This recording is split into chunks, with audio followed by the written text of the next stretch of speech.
ꯃꯌꯥꯝꯒꯤꯗꯃꯛꯇ ꯉꯁꯤꯁꯨ ꯑꯅꯧꯕ ꯐꯨꯡꯒꯥ ꯋꯥꯔꯤ ꯑꯃꯃꯨꯛ ꯄꯨꯗꯨꯅ ꯂꯥꯛꯆꯔꯤ꯫ ꯋꯥꯔꯤ ꯑꯁꯤꯕꯨ ꯈꯨꯠ ꯊꯥꯕꯤꯔꯛꯄꯤꯅ ꯃꯤꯡ ꯑꯣꯏꯅ ꯄꯟꯖꯔꯕꯗ ꯃꯃꯥ ꯔꯣꯃꯥ ꯆꯅꯝꯕꯝ꯫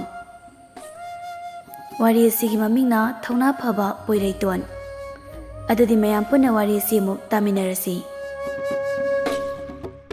ꯃꯇꯝ ꯑꯃꯒꯤ ꯋꯥꯔꯤꯅꯤ꯫ ꯄꯤꯛꯇꯛ ꯇꯧꯕ ꯈꯨꯜ ꯑꯃꯗ ꯑꯉꯥꯡ ꯅꯨꯄꯥ ꯃꯆꯥ ꯑꯃꯒ ꯅꯨꯄꯤ ꯃꯆꯥ ꯑꯃꯒ ꯂꯩꯔꯝꯃꯤ꯫ ꯑꯉꯥꯡ ꯑꯅꯤ ꯑꯁꯤ ꯃꯆꯤꯟ ꯃꯧꯄ꯭ꯋꯥꯅꯤ꯫ ꯑꯉꯥꯡ ꯑꯅꯤꯁꯤ ꯑꯄꯣꯛꯄ ꯃꯄꯥꯒ ꯄꯣꯛꯇꯕꯤ ꯃꯃꯥ ꯑꯇꯣꯝꯕꯤꯒꯅ ꯌꯥꯝ ꯇꯥꯊꯤ ꯇꯧꯑꯣꯏꯅ ꯅꯥꯎꯌꯨꯛ ꯅꯥꯎꯀꯨꯜꯂꯝꯃꯤ꯫ ꯑꯉꯥꯡ ꯑꯅꯤ ꯑꯁꯤꯕꯨ ꯄꯣꯛꯄꯤ ꯃꯃꯥꯗꯤ ꯃꯋꯥ ꯃꯄꯨꯔꯣꯏꯕꯒꯤ ꯃꯤꯑꯣꯠ ꯃꯤꯅꯩ ꯈꯥꯡꯕ ꯉꯝꯗꯕꯗꯒꯤ ꯅꯨꯡꯁꯤꯔꯕ ꯃꯆꯥ ꯑꯅꯤꯕꯨ ꯂꯪꯊꯣꯛꯂꯝꯂꯒ ꯃꯐꯝ ꯈꯪꯗꯅ ꯑꯗꯨꯃꯛ ꯃꯥꯡꯈ꯭ꯔꯦ꯫ ꯉꯁꯤ ꯐꯥꯎꯕ ꯃꯆꯥ ꯑꯅꯤꯒꯤ ꯈꯣꯡꯒꯨꯜ ꯂꯤꯔꯛꯈꯤꯗ꯭ꯔꯤ꯫ ꯑꯌꯨꯛꯀꯤ ꯃꯇꯝꯅꯤ꯫ ꯑꯉꯥꯡ ꯅꯨꯄꯤ ꯃꯆꯥꯗꯨ ꯑꯆꯣꯠꯄꯁꯤꯡ ꯑꯗꯨ ꯆꯥꯛꯄꯣꯏ ꯆꯥꯛꯇꯕꯣꯏ ꯃꯆꯤꯟ ꯃꯆꯥꯗꯨꯅ ꯐꯨ ꯐꯨ ꯀꯥꯝꯂꯒ ꯆꯥꯛꯈꯨꯝꯗ ꯆꯥꯛꯇꯨ ꯀꯟꯅ ꯊꯣꯡꯂꯤ꯫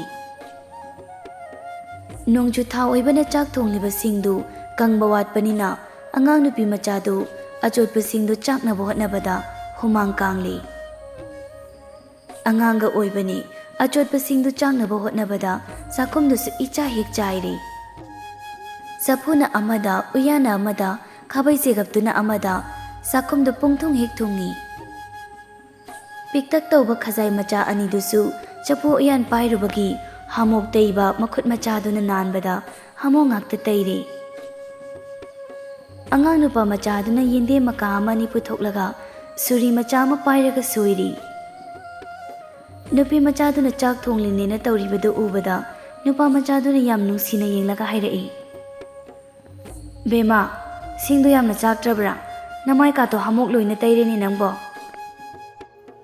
ꯀꯨꯁꯨꯝꯅ, "ꯆꯥꯛꯇꯤꯌꯦ ꯇꯥꯆꯧ, ꯀꯩꯒꯤꯅꯣ ꯃꯁꯤꯒꯤ ꯁꯤꯡꯁꯤꯅ ꯑꯁꯨꯛ ꯌꯥꯝꯅ ꯆꯥꯛꯇ꯭ꯔꯤꯁꯤꯕꯣ?" ꯄꯣꯏꯔꯩꯇꯣꯟꯅ, "ꯉꯔꯥꯡ ꯅꯨꯃꯤꯗꯥꯡ ꯅꯣꯡ ꯆꯣꯠꯈꯤꯕꯗꯨꯗ ꯁꯤꯡꯗꯣ ꯂꯣꯏꯅ ꯆꯣꯠꯂꯝꯂꯅꯤ, ꯑꯗꯨꯅꯅꯦ ꯆꯥꯛꯇ꯭ꯔꯤꯗꯣ꯫ ꯑꯗꯣ ꯐꯔꯦꯁꯦ, ꯆꯥꯛꯇꯣ ꯇꯥꯆꯧ ꯊꯣꯡꯕꯤꯔꯒꯦ, ꯌꯦꯟꯁꯥꯡꯁꯦ ꯁꯦꯝꯂꯛꯎ꯫ ꯄꯥꯕꯒꯤ ꯅꯨꯄꯤꯒ ꯍꯜꯂꯛꯑꯗꯤ ꯍꯧꯖꯤꯛ ꯐꯥꯎꯕ ꯆꯥꯛ ꯂꯣꯏꯔꯝꯗꯦꯅ ꯉꯥꯡꯕꯗ ꯂꯣꯏꯔꯅꯤ." "ꯍꯣꯏ ꯇꯥꯆꯧ, ꯑꯗꯣ ꯉꯥꯡꯒꯦ ꯉꯥꯡꯖꯁꯅꯨ, ꯁꯤꯡ ꯆꯥꯛꯇꯕꯕꯨ ꯑꯩꯈꯣꯏꯅꯔꯣ?" ꯄꯣꯏꯔꯩꯇꯣꯟꯅ ꯑꯃꯨꯛ ꯍꯥꯏꯔꯛꯏ, "ꯕꯦꯃꯥ, ꯇꯥꯆꯧꯗ ꯉꯥꯡꯕ ꯐꯨꯕ ꯆꯩꯕꯗꯤ ꯇꯥꯆꯧ ꯀꯩꯁꯨ ꯈꯟꯗꯦ, ꯐꯨꯁꯅꯨ ꯆꯩꯖꯁꯅꯨ꯫ ꯑꯗꯨꯕꯨ ꯑꯩꯒꯤ ꯏꯆꯟꯗ ꯐꯨꯕꯤꯕ ꯆꯩꯕꯤꯕꯗꯣ ꯇꯥꯆꯧ ꯌꯦꯡꯕ ꯉꯝꯗꯦ, ꯌꯦꯡꯕꯗ ꯌꯥꯝ ꯋꯥꯏꯌꯦ꯫ ꯂꯥꯎ, ꯁꯤꯡꯗꯨ ꯆꯣꯠꯄꯅꯤꯅꯅꯦ ꯅꯪꯅ ꯍꯩꯔꯔꯣꯏ, ꯇꯥꯆꯧ ꯊꯣꯡꯕꯤꯔꯒꯦ ꯆꯥꯛꯇꯣ." "ꯍꯣꯏ ꯇꯥꯆꯧ." ꯑꯆꯣꯠꯄꯁꯤꯡꯗꯨ ꯆꯔꯨ ꯑꯀꯪꯕ ꯈꯔꯒ ꯌꯥꯅꯔꯒ ꯆꯥꯛꯇꯨ ꯄꯣꯏꯔꯩꯅ ꯑꯃꯨꯛ ꯊꯣꯡꯈ꯭ꯔꯦ꯫ ꯃꯆꯟꯅꯨꯄꯤ ꯑꯄꯤꯛꯄꯤꯗꯨꯅ ꯆꯥꯏꯔꯝꯕ ꯀꯣꯜꯂꯤꯛ, ꯈꯥꯕꯩ ꯆꯦꯒꯞꯇꯨ ꯄꯣꯏꯔꯩꯅ ꯃꯐꯝ ꯆꯥꯅ ꯂꯣꯏꯁꯤꯜꯂꯒ ꯊꯝꯃꯤ꯫ ꯑꯗꯨꯒ ꯆꯥꯛꯈꯨꯝ ꯁꯨꯝꯁꯤꯠꯇꯨ ꯇꯧꯔꯒ ꯋꯥꯏ ꯁꯤꯠ ꯅꯥꯟꯅ ꯑꯃꯨꯛ ꯇꯥꯁꯤꯜꯂꯤ꯫ ꯀꯨꯁꯨꯝꯅ ꯌꯦꯟꯗꯦꯝꯗꯨ ꯁꯣꯏꯅ ꯁꯣꯏꯅ ꯑꯃꯨꯛ ꯍꯥꯏꯔꯛꯏ, "ꯇꯥꯆꯧ, ꯌꯦꯟꯗꯦꯝꯁꯦ ꯏꯔꯣꯟꯗꯣꯏꯔꯣ?" "ꯏꯔꯣꯟꯗꯣꯏꯅꯦ꯫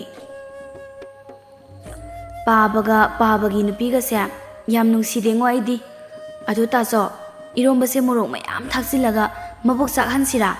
ꯅꯥꯔꯒ ꯂꯩꯅꯕ ꯄꯥꯕꯒꯤ ꯅꯨꯄꯤꯒꯁꯦ ꯃꯕꯨꯛ ꯆꯥꯛꯂꯒ ꯂꯩꯔꯗꯤ ꯈꯟꯅꯕꯁꯨ ꯍꯧꯔꯛꯂꯔꯣꯏ꯫ ꯄꯥꯕꯒꯤ ꯅꯨꯄꯤꯗꯒꯤꯅꯦ ꯇꯥꯆꯧ ꯏꯕꯥꯅꯤꯅ ꯉꯝꯃꯅꯤ꯫ ꯑꯗꯨ ꯇꯥꯆꯧ, ꯄꯥꯕꯒꯤ ꯅꯨꯄꯤꯁꯦ ꯑꯩ ꯑꯝꯇ ꯐꯨꯒꯦꯕ꯫ ꯑꯩ ꯃꯥꯅ ꯇꯥꯆꯧꯒ ꯏꯕꯥꯅꯤꯗ ꯁꯨꯝ ꯐꯨꯔꯒ ꯂꯩꯕꯁꯦ ꯌꯥꯝ ꯅꯨꯡꯉꯥꯏꯇꯦ." ꯄꯣꯏꯔꯩꯇꯣꯟꯗꯣ ꯃꯆꯟꯕꯨ ꯅꯨꯡꯁꯤꯅ ꯌꯦꯡꯂꯒ ꯍꯥꯏꯔꯛꯏ, "ꯏꯕꯦꯝꯃ, ꯑꯗꯨꯃꯥꯏꯅ ꯉꯥꯡꯒꯅꯨ. ꯄꯥꯕꯒꯤ ꯅꯨꯄꯤꯅ ꯇꯥꯔꯗꯤ ꯅꯪꯕꯨ ꯁꯣꯏꯗꯅ ꯐꯨꯕꯤꯔꯅꯤꯅꯦ." ꯀꯨꯁꯨꯝꯗꯣ ꯃꯆꯤꯟ ꯃꯆꯥꯗꯣ ꯄꯩꯊꯣꯛꯂꯒ ꯍꯥꯏꯔꯛꯏ, "ꯃꯥꯅ ꯐꯨꯕꯕꯨ ꯑꯅꯧꯕꯔꯣ? ꯇꯥꯆꯧ ꯑꯗꯨꯝ ꯐꯨꯔꯒ ꯂꯩꯔꯗꯨꯗꯤ." "ꯍꯣꯏ, ꯐꯔꯦꯁꯦ, ꯇꯥꯆꯧ ꯏꯔꯣꯜꯂꯛꯂꯒꯦ, ꯅꯪ ꯆꯥꯛ ꯂꯥꯝꯂꯝꯂꯅꯤ꯫ ꯑꯗꯣ ꯏꯕꯦꯝꯃ, ꯌꯦꯅꯦꯈꯥꯗ ꯇꯥꯆꯧꯅ ꯏꯁꯤꯡ ꯁꯣꯛꯂꯒ ꯊꯝꯂꯝꯕꯅꯤ, ꯅꯃꯥꯏꯗꯣ ꯍꯥꯟꯅ ꯇꯥꯊꯣꯛꯂꯨꯔꯣ, ꯍꯥꯃꯣꯛ ꯃꯌꯥꯝ ꯇꯩꯔꯤ, ꯇꯥꯆꯧ ꯆꯥꯛ ꯊꯤꯕꯤꯔꯝꯃꯒꯦ." "ꯍꯣꯏ ꯇꯥꯆꯧ." ꯑꯁꯤ ꯍꯥꯏꯔꯝꯂꯒ ꯑꯉꯥꯡ ꯅꯨꯄꯤ ꯃꯆꯥ ꯀꯨꯁꯨꯝꯗꯨ ꯌꯦꯅꯦꯈꯥꯗ ꯊꯣꯛꯈ꯭ꯔꯦ꯫ ꯑꯗꯨꯒ ꯃꯃꯥꯏꯗꯨ ꯁꯦꯡꯅ ꯆꯥꯝꯊꯣꯛꯂꯒ ꯆꯥꯛꯈꯨꯝꯗ ꯑꯃꯨꯛ ꯆꯪꯉꯛꯏ꯫ "ꯇꯥꯆꯧ, ꯑꯩꯒꯤ ꯃꯥꯏꯁꯦ ꯍꯥꯃꯣꯛ ꯇꯩꯔꯤꯕ꯭ꯔꯥ ꯌꯦꯡꯉꯨꯅꯦ." ꯄꯣꯏꯔꯩꯅ ꯃꯆꯟꯕꯨ ꯌꯦꯡꯂꯒ, ꯇꯩꯗ꯭ꯔꯦ, ꯂꯥꯎ ꯇꯥꯆꯧꯒ ꯆꯥꯛ ꯆꯥꯊꯣꯛꯂꯁꯤ." "ꯍꯣꯏ ꯇꯥꯆꯧ."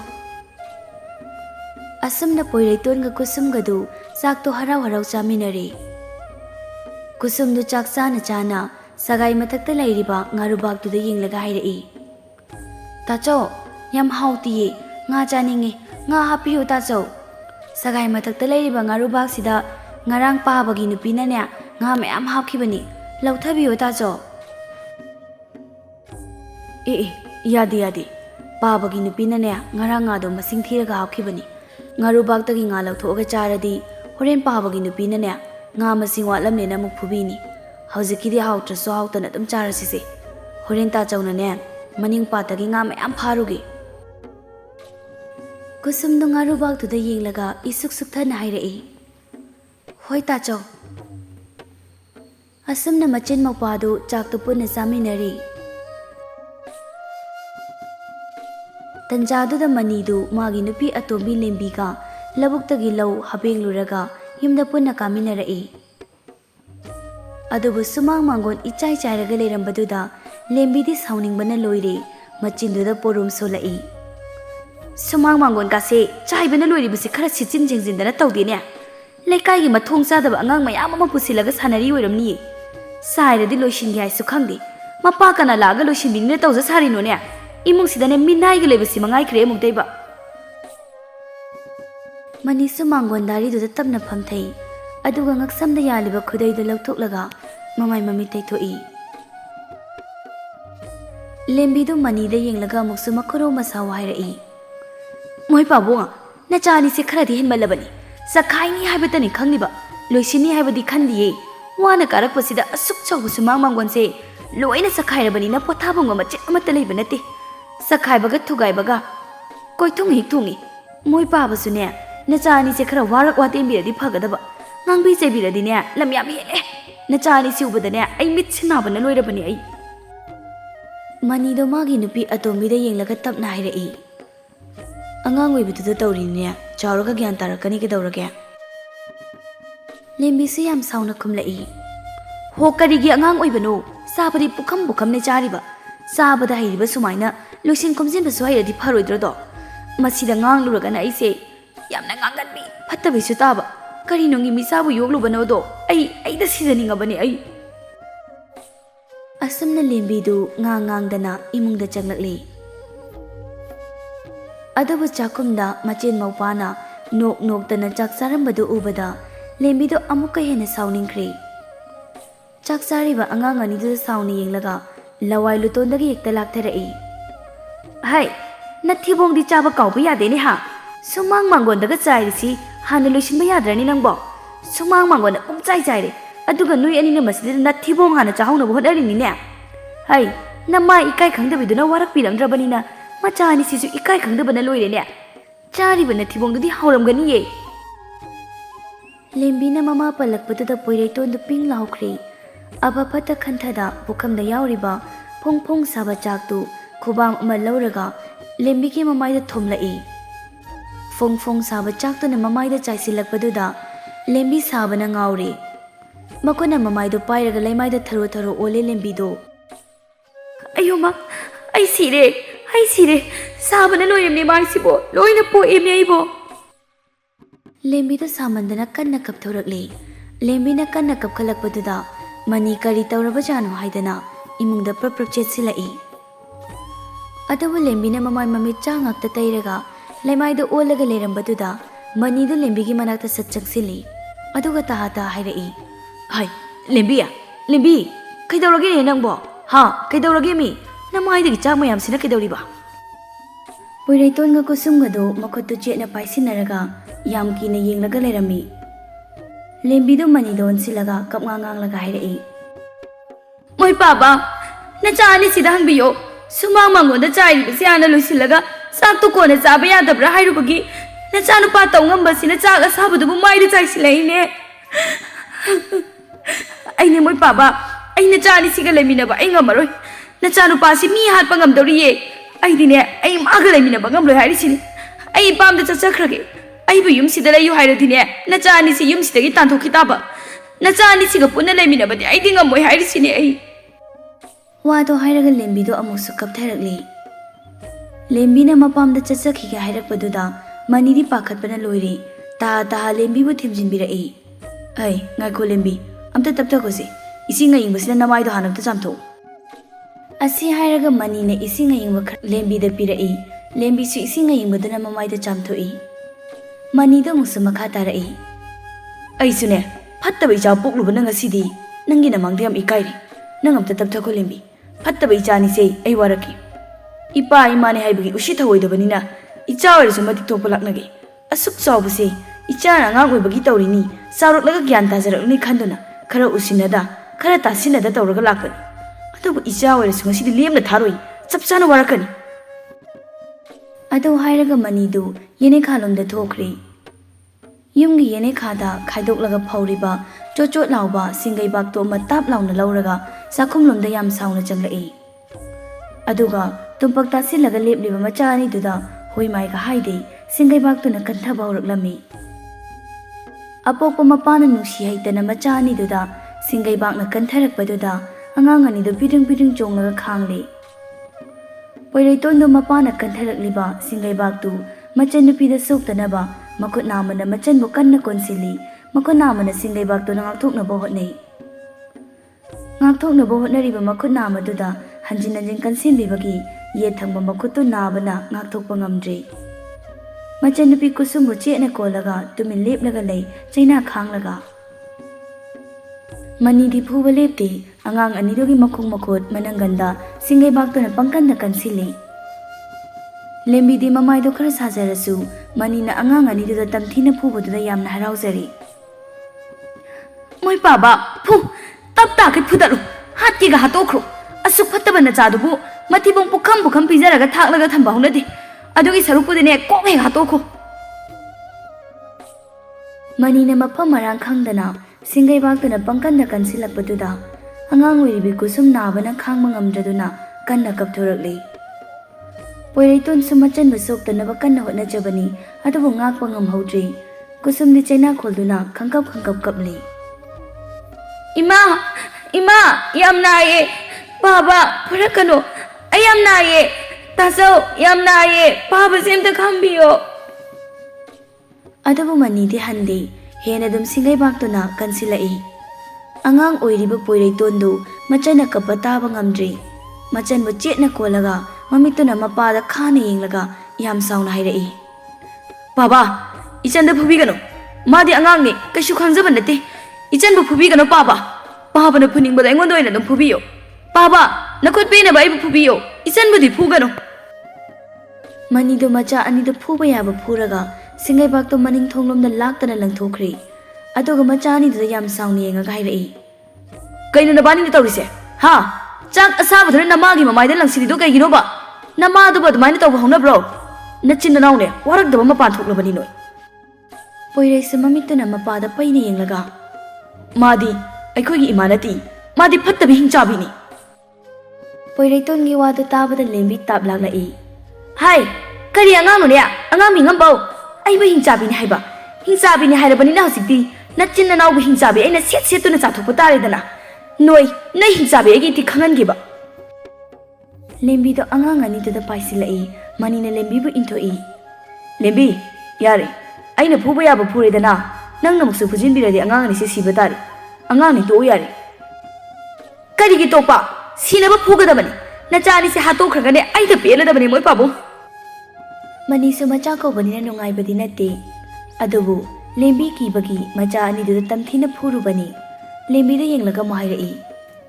Aiso angang ani se phujaidana waraklidana icha ani si yam phattabasu nate imungi thaba inkhang so angang ani sina ngamnaba loina honajari. Angang ai sidi angang ni khara su takpi tammigadabani phubi jaibiraga gyan hekta tagadaba nate. Manina macha ani ba haipet kankhatpagi mawong tawrakpaduda lembi makhut ani duna makhwanga metlaga ho phare aikhoidine phattabine aina phattabi oirubagine nacha nupa sina aibo hatke tawrise moi babungna nacha ani se kankhatana thamlabanina hojikti mi phawba hatpa ngamlakadawredana nacha ani kankhalaga tam thambiu ho aidi phattabi hatpa makti hatpa natridana mama maida chaga saba langsilai sibu hatke tawriba natro. Lembi gi wadada poireiton na khudomi macha singlaga hairai. Ima palaga ngangbagini namaida chaga saba na chaisilido aigi mangda ima panba sukya yaroi hayeng ibemaga ibani chawrakanda yum phajaba masaraga ima thiba jattoini aduga ima ibemaga khoyum phajaba yumda nungaina leidoribani ima he palakpada ngasina namai chak saba chaisiledana mathangda ising asaba hijangani asi hairamlaga Poireiton do machanbo makhut samlaga mapana singaiba kankibagi soklaba makhongda sekau sekau thokminakre mani do machani do yenglaga leihawi machani bu tamthina phukhibaduda mani yamnadi pendre Poireiton ga kusumga do sekau sekau sumlakpana pat mapanda yorakli pat mapana da phamlaga machin mawpadu khungi ahan nupi maunaha mayam ama inchinglaga nga pharibadu yengi angang ani duna pat mapandada phammaga leiraklibasi phanadi kuire numisu tasilakadore machin mawpadu phamna warisu sanai kusumna tacho ibani yumda hanba yararoidra khangdi bema Pabagi nupigi mamaida chak asaba kaidawbagi chaisilurino tacho mina irombada morong mayam thangsilaga mabuk chahanse haidi pachawna yade aduga chak asabadu chaisilaga phualeni ne babana phubagi ai mayam nare tachawsu yam naramni ibema ironbada morong mayam thangsilabasu adum phudaw leire adugi sarupudi phurasu phuna mamaida sohalaga phubana phatra hojikti pabagi nupido chak asabana pokpadagi mamaido ising halamlani kalak pele hoi tacho chak asabaduna pabagi nupigi mamaida soidana poklamgani ko adu ersu pabana phubado ayam nai ima panbagine mamaida chak asaba chaisilido ima hek palakpada tachaude dum tawni apaiba pot amana mamaiduda adum thomgani kusumda Poireiton da yeglaga mo hanglaklami tacho pabana ibani se nungsiramgadra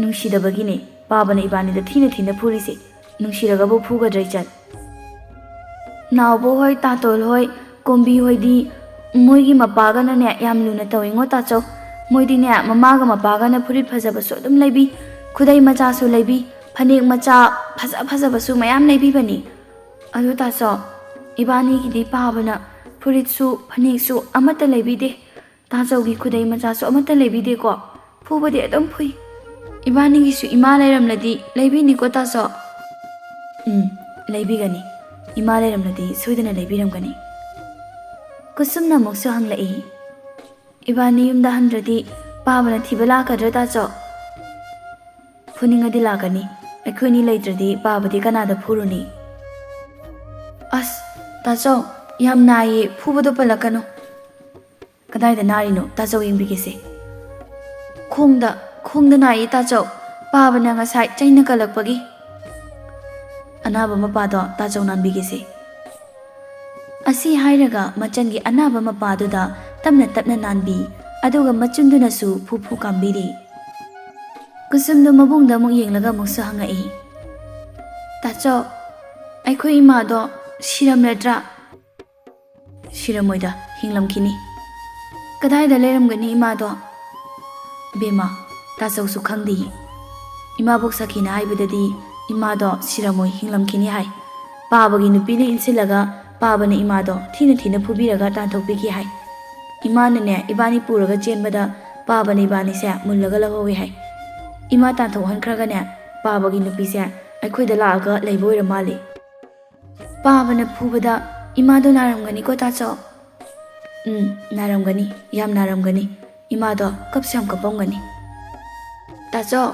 imabo hoi mayam ama pata inchingaga nga pharise hauningo akhoi ima leramladi patagi nga pharaga ne tachauga ibani da pijani ko pabagi nupiga na phaba nga di ibani di amata pijade mabani khakta chai mabani na charaga tachauga ibani na tung yenghalle machangi wada tabada Poireiton nungaitabana loire machanbu nungsibana su loire makot aniduna machanbu nanbiraga hairai bema nangbu nga yamna chaningbrane chaninge tacho hayeng tacho na ne patagi nga mayam phagise aduga pabagi nupigi mamangda ne nga do mayam pijage hoi tacho ado numi tari akhoi ni kamai tawbano pan mapan sida dum phamaga leise hairiro Poireiton angang oijarabasu mathawna leiba angangni mine henjinba yade yumda machin mawpagi yumni atombine henjinba yaro hek horakpadagi phutanarage haina chap yungna khankhre famlambadagi puklauna hogoli aduga machin nupibu tapna chingkhatpiraga mayumlomda lakminare Somda manidu macha anidu thina su phubikre. Ngasai ayuktagi thokraga numit tara phawba hanjilaktabasidadi manidu macha kaubanina laiba yasilaktre.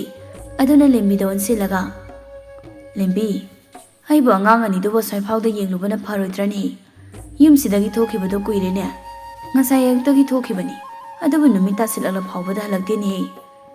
Chingyalomda chatlamdanane sa kainaga chabikraba zala khangtre tawrisi. Icha anise mapa ai leina lamja sara haibado oire. Amambasida karaidano ne aina thigadawribasiba. Lembidu manina machani haipe kankatpagi mawong nganglakpaduda makoro masawa yam sauna hairai. Ima ipema nachanidugi wagane aingonda haibirakanu thiru chu chalo. Haijaro thirunu so haijaroi thininglaga thiyu thiningdaga hektu. Sa kaina bu charaga sigera linna bu chiklaga sigera. Aingonda karimata haibiraklanu ko. Aidi phattabinina ne afaba nachanidugi waga haibirakanu aingonda. Oh lembiya Unthoida nangse phagera pharoigera aigidi ichanina ne huntokpa yadene phattanungda thokladi khul leikai sina aibu kari hainani apokpi mamawda tamthinu atpi nei biraga tanthokibadagi hosi phawba khul leikai sina aibu waraunari dindana hosi amo angang ani do phattanungda thoklabadi leikai miyam nai khoyani sei leiba yaroena khullasidagi tanthoena khallo nang siribako yare nang su sai singonaram ai ichani do sai phawda thoklaga yengbirukhige Asi hairam laga mani do thokre lembi su machinda poruk solaga chakhum lomda changkre somdana angang ani do konthong mapa yaurukpaduda chaplepi adabu mani na amambaduda sa kai thengnaradi tambangamde haidana lichai ma pairaga machinda biri ama chinglaga thaumaila tenduga tholaklibadu ubada kusum kibana loire mabungi makutta chinglaga yam pakhatna tachau paba se magi lichai se puraga thole Aikoi ni phudogi thiba tholakpa male ngasai phubagi nabasu phatri hujimok lichai sina phuradi ibani soidana sirani lao tasau ibani paba udringai da chingalom da chenkhrisi lao asi hairaga kusumna mabungi makutto pairaga pangching da chingi machanupi na chinglibado Poireiton ni machi lengde sableplaga tholakliba mapadu da munna yengaga lei aduga machangi makutta chena paisilaga bema pakhatkanu ta chaulei Handakti pabana puraklabasu konthongsi satlaga makokta thomgani pabagi magi nupigana sum phubase hajiti ta chawsu tumi leithoklaroi hek purakpaga chapchana phunagani aina siragasi mabani na siragasi yade haba made ai khangalamage phurena sum khanglaga leiradi mabani gi makutta ichilipa nongmadi soidana sigani ta chawle nang kari mata kiganu ipar su chapchana thengnagani lao mabungi wadu kusum da peri peri tawna mahairai ta chaw Papa na ngamniye, papa di mayam chawi, tachaw di piidudi, achaw baga pikpaga punaradi, mayam chaw ba na ngamniye tachaw, lao tiyan krase. Asam na hainaringay tanjaduda, manido konthong maya yausilakli. Amambaduda mile pagi, mami sami uhawbaduda, latindu thanggatlaga yengi. Adabu pikliba macha anidu, konthong mayaduda makut samnaraga, leplaga layrambaduda, manidi thamoy kairi. Mapi tarakhiba khangaude machani da yengaga Poirei ipagi Poireiton kusum pabagi kusum nabani na ngasai ayuktagi numitara phawba kathai da leirubagi ayuk su chak ningthi nongai na charamlaroi chak lambana loiramlani ne nabani bo lao lao yumda changasi paba su na khoi ani numitara phawba hanjilakta badu da ne thiruge na tholakpani adubu ichani halakpa phari nabani halaklabani na ne pabagi yumda changasi lao Manina hairakliba waduda macha ani tungakpana khamthengli asukoi mapana sumaina nungshina amukta kaubirakte adubu ngasi manina ipagi Poireiton pabagi kusum macha hainaga kaurakpasida machin mapadu tingak yengnei manina macha ani da yenglaga muksairai lao ni changasine nabani bo namana chak loiramani chatho lao Poireiton di khumlakte adubu kusumdi machin machaduna satlauna hairai tale paba nangna hojikna buk pharido taksinarine tachauga ibani se yumda themaga pusilaga lichaiduna phutui tawrido masai ayuksu tachauga ibani changhauna chaminari ngaida pabagi nupina migi mama pallaga thina nganga kanna bahore adugi tachauna sauraga mamaida cha asaba langsinbani pabana khangsu khangdana tachauga ibani de hekta phui masai pabana phubagi yam nari jani ko Piklibꯤ machanupina nganglakliba wadu tabada Manido kapli. Ma ngasida yamna ningamakdri. Nupi atombina yanaba hotnabada Pikliba machani sida yam otpinay bikri. Masi khalubada Mani ngasida yamna nungayrakdri. Kapna machani da yenglaga hairai. Poireiton, ipagi kusum macha. Ipa na ichani bu amuk hana puraroyi. Ipa yam lankre law. Ipagi yumda changasi. Mapagi wataraga Piklibi kusum machadu mabungda yengaga amu hanglai. Tasau, ibani changasi hairiro. Horen pabagi nupina insilaga amuk puhaladi kamay tawni. Pabana pubado yam nai tasau. Pagi bema, ipa na amu hana puraroy hairidana. Changasi laoni na bani bo. Poireiton hoy mai haida machangi makut paisilaga singnaba magi mongda hairai. Ibema, yumse ichilipwagi yumni. Kanamtangi yum nati. Ngasidagi ichilipwada singnarakpa khudingmak tachawna lemna mata thararoi. Ichande purakpa mido ipa oigera, lai oigera, atombi oigera, apai ba leiram potna thomaga hatkani. Haujiktine ibemada kanamatana solaroi. Law yum changasi. Asi hairaga Poireiton na kusum machadu puraga konthongda lepliba mapabu inthoklamlaga yumlomda changminakhre. Manido yam nungaita machinda solaga angang anido gi tungda tapna inai. Ontho idaise. Onthongna wakhal si thelida. Karisu khangjadraba ichani sida thamthine phubikida. Asumna Poireiton ga kusum gadu moigi tumpham kada changminakhre. Sakumda lembidi isau langna chak thongli. Kada yaukrabano khangdene. Hauzik phau bhalakteba. Sakti losilakadore. Machani na sigaijan anidu thibada ayong na chalamani. Magi machani dudane sa kaina hatolaga chatholabladine lembi egi thamoisi onthokna penkhranida ko. Asamna matomda isau langningai tanja aduda Mani chakhumda satchangsilai. Lembi, nangi chakto loidribaro? Ho loire. Sang mai thagatringaidagi nacha thiba chakhibaduna sak loira phawba hanjilaktrisibu nacha anidu thibada kada yaururagi. Nacha anidudi thengnabiraklabra? Nate, moi baba angang anidu sa kaina hatokhrajalo. Manido phana malauraga tapna phamthai. Lembi, phatkidraba ichani se laina su pamdra male. Siramjene he. Konthong mayada machin makwa amambaduda leplaga leirami. Haujikpudi themlaga pusinbiramne. Khangdre lembi. Isa poklubra haibabune pamna pik thala male. Aise ichani haiduna su asukuibase tathi tawina tawraga lai. Mapai gi phattabai tawsida icha ani na su aibune yingnaba moina khalledo. Kari pamno khangdreina tawrise. Ho yarise chakse chanaba tawbiru. Charam thaklamdai sidane kadaidagi minungsino mo pokpira idubo. Manido phamlambadagi phuklauna haugatlaga sakumdagi amuk thokre. Aduga machani na tumliba kaduda changlai. Thongjin mayaduda leplaga macha aniduna tawriba mongdu yengaga ngaihakti lai. Poireiton no ngasai mapana singai bakna khumita kankibagi chaina khol khangli. Ayo ma. Ibema tachawgi khongse nabana loire. Ayo ma. Kusum se mabungi matawdu yam nungsina yengaga. Tachaw yam nabra. Ai nanbigise ngasai tachawna aigi makhong anabada nanbibado aishu tachawgi nakhong anabada nanbigise.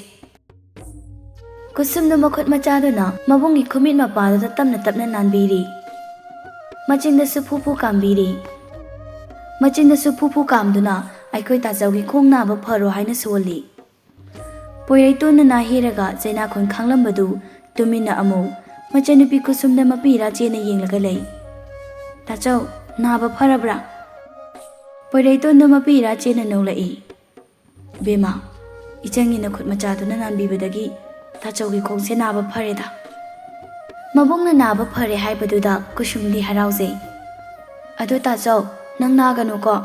Tachaw nabase aidi yam nungaite. Naganu ko tachaw. Nangna naraga lairadi aidi kamai tawni. Tachawna naraga lairadi aise pabagi nupigana adum phuduini. Machangi waduda Poireiton do machanbu chetna konsili. Machanigi matawduda manidi mapi tare. Tarakliba mapidu mangakta yaliba khudaigiduna taithokjai.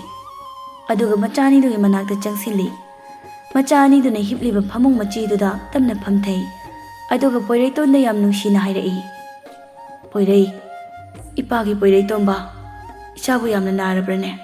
ꯀꯗꯥꯏꯗ ꯅꯥꯔꯤꯅꯣ? ꯄꯥꯕ ꯌꯦꯡꯕꯤꯒꯦꯁꯦ꯫ ꯃꯁꯤ ꯍꯥꯏꯔꯒ money ꯃꯈꯨꯠꯇꯨꯅ ꯄꯣꯏꯔꯩꯒꯤ ꯃꯈꯣꯡ ꯈꯨꯃꯤꯠꯇꯨꯗ ꯅꯥꯟꯕꯤꯒꯦ ꯇꯧꯏ꯫ ꯑꯗꯨꯕꯨ ꯄꯣꯏꯔꯩꯇꯣꯟꯅ ꯇꯤꯡꯊꯣꯛꯂꯝꯕ ꯃꯈꯣꯡ ꯐꯠ ꯂꯥꯎꯅ ꯆꯤꯡꯁꯤꯜꯂꯒ ꯃꯄꯥꯗ ꯁꯥꯎꯅ ꯌꯦꯡꯉꯒ ꯍꯥꯏꯔꯛꯏ, ꯁꯣꯛꯂꯛꯀꯅꯨ, ꯅꯈꯨꯠꯇꯨꯅ ꯑꯩꯒꯤ ꯈꯣꯡ ꯑꯅꯥꯕꯁꯦ ꯍꯦꯛ ꯁꯣꯛꯂꯛꯄꯗ ꯅꯪꯁꯨ ꯑꯩꯅ ꯍꯥꯠꯀꯅꯤ꯫ ꯋꯥꯗꯣ ꯍꯥꯏꯔꯒ ꯃꯄꯥꯗ ꯈꯨꯗꯣꯝꯕꯤ ꯁꯤꯡꯉꯤ꯫ ꯃꯅꯤꯗꯨ ꯃꯆꯥꯅꯨꯄꯥ ꯄꯣꯏꯔꯩꯇꯣꯟꯕꯨ ꯊꯦꯝꯖꯤꯜꯂꯤ꯫ ꯏꯄꯥꯒꯤ ꯄꯣꯏꯔꯩꯇꯣꯟ, ꯁꯥꯎꯅꯨꯅꯦ ꯅꯪꯕꯣ, ꯄꯥꯕꯒ ꯐꯖꯅ ꯋꯥꯔꯤ ꯁꯥꯁꯤ, ꯏꯆꯥꯒꯤ ꯈꯣꯡꯗꯣ ꯄꯥꯕ ꯌꯦꯡꯕꯤꯒꯦ꯫